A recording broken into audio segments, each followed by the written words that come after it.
오늘 사사기 본문의 말씀은 크게 두 부분으로 나누어집니다. 1절에서 5절 그리고 6절에서 10절로 나누어지는데요. 첫 번째 부분인 1절에서 5절의 말씀은 하나님의 사자가 이스라엘 민족에게 소식을 전하는 내용입니다.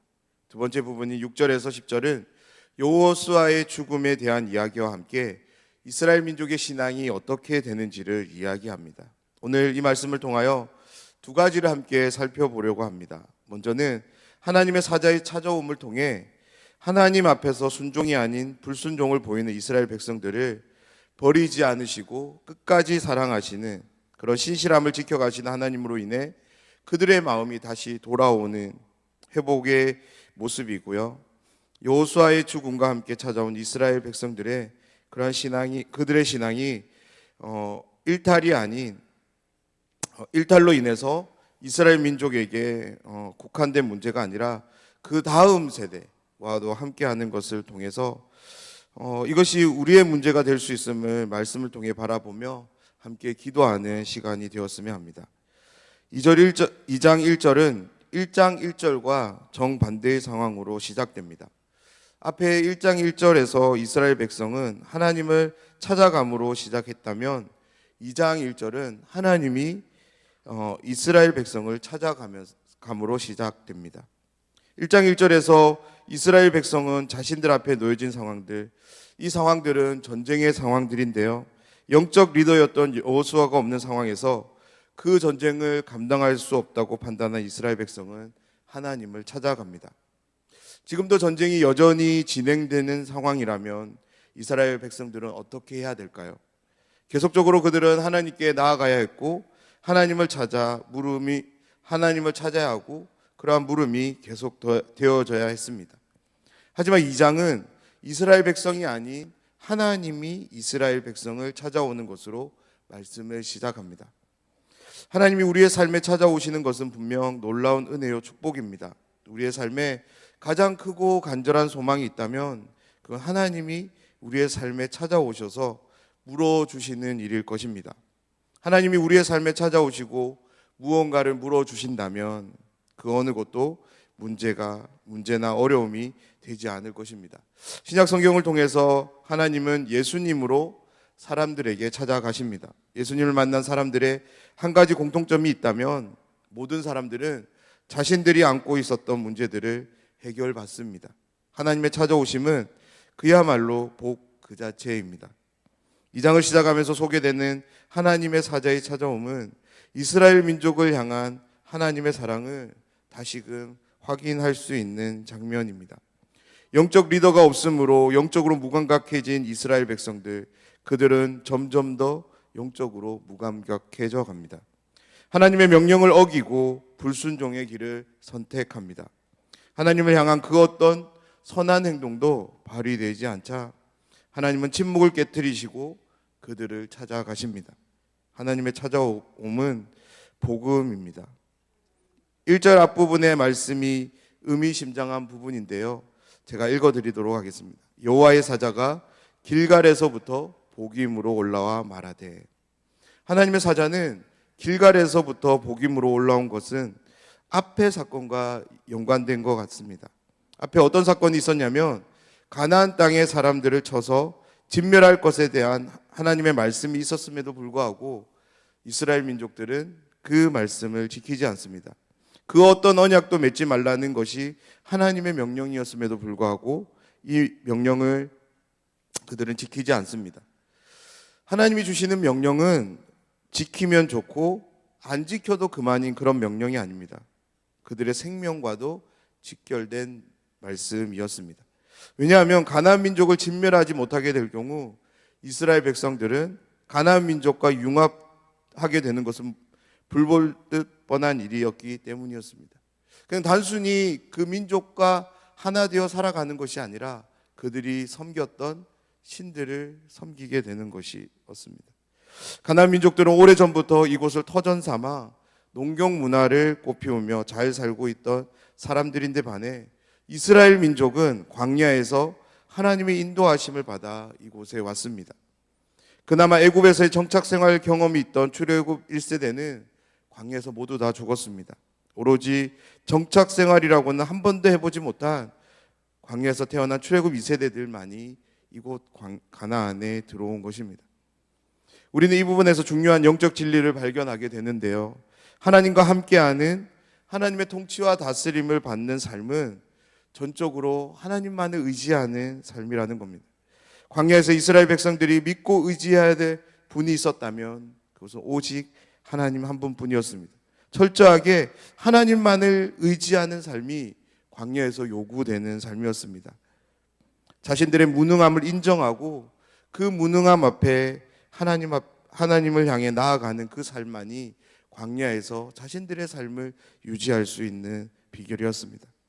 출애굽 2세대들이 가나안 땅에 들어가야만 했던 이유가 바로 여기에 있습니다. 가나안 땅은 평화로운 땅이 아닙니다.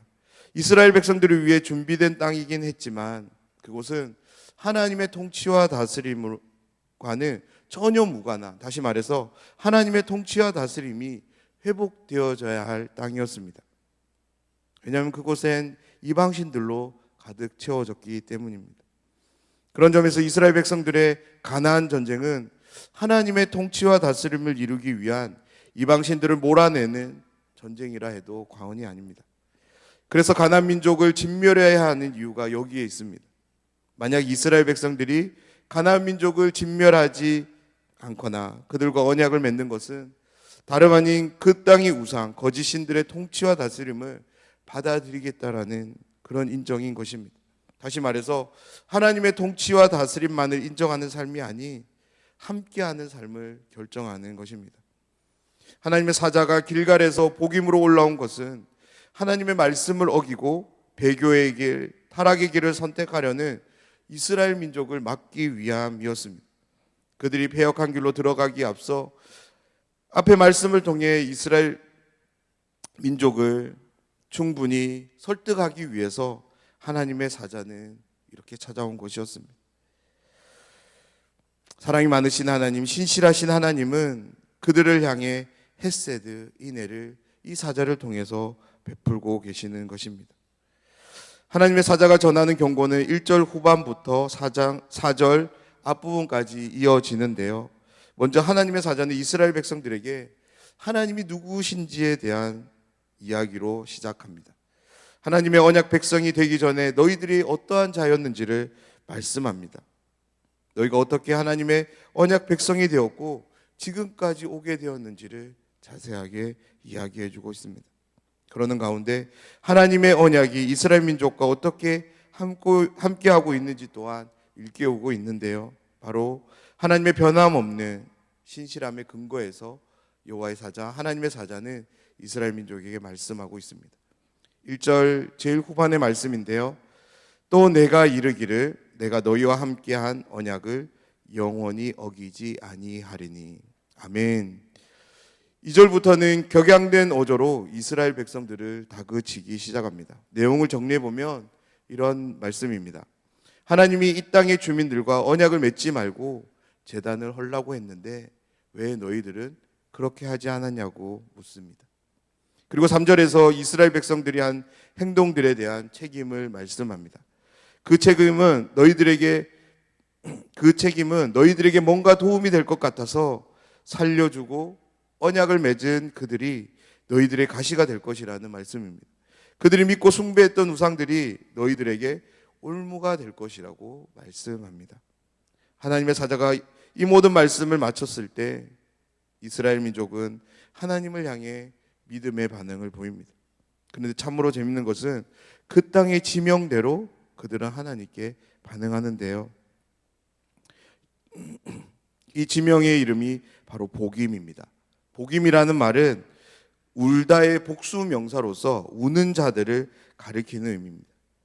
그런데 사랑하는 여러분, 이 복임은 단순한 지명의 말이 아닙니다.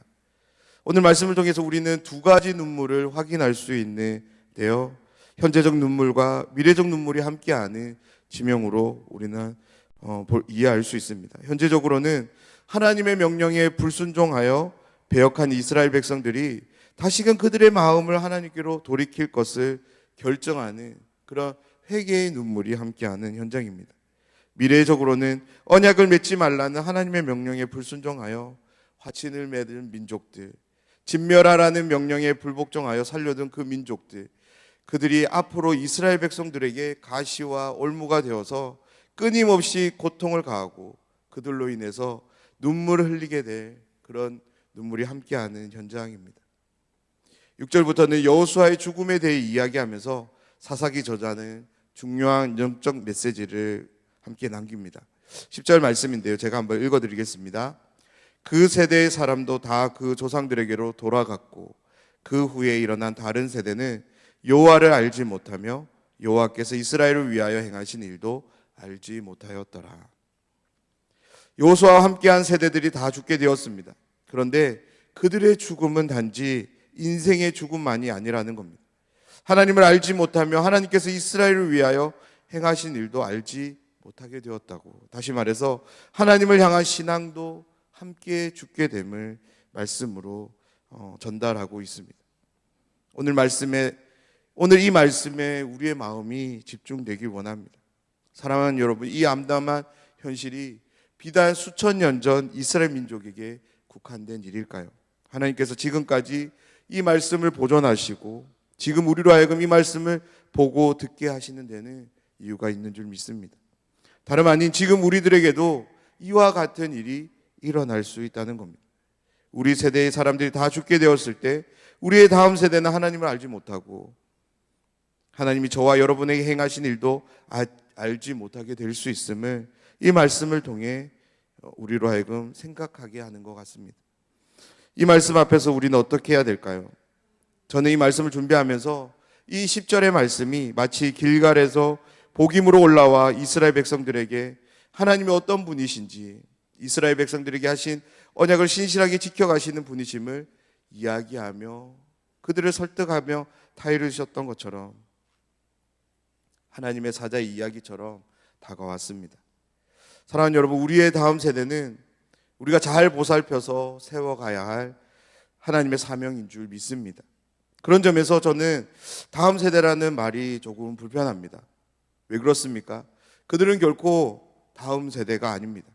지금 우리들과 마찬가지로 하나님을 섬겨가야 하는, 하나님을 향한 신앙을 배워가야 하고요, 하나님의 나라가 되어야 되고 하나님의 백성이 되어 하나님을 섬겨가야 될 시대이기 때문입니다.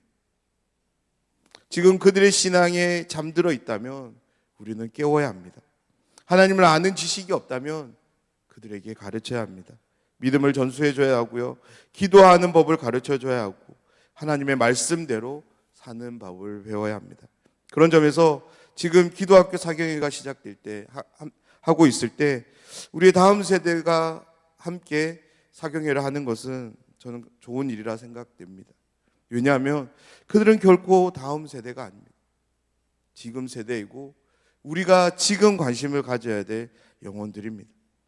만약 우리가 그들을 다음이 아닌 지금으로 인식하고 바라보게 된다면 우리는 조금 더 긴박하게 우리 자녀들의 그 영적 상대를 바라보게 될 줄 믿습니다. 조금 더 적극적으로 그들에게 신앙을 전수할 그런 마음을 가지게 될 줄 믿습니다.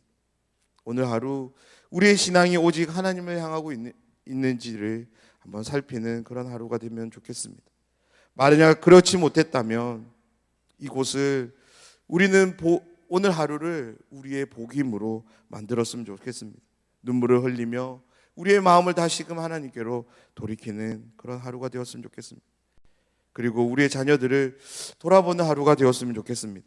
우리의 자녀들이 지금 하나님을 향해 잘 자라가고 있는지를 살피며 그 영혼들을 위해 기도하는 오늘 하루가 되었으면 좋겠습니다. 오늘 하루 우리의 삶을 하나님께서 인도해 주셔서 내 영혼을 위해 기도하며 우리 자녀들을 위해 기도하는 하루가 되길 주님의 이름으로 축원합니다.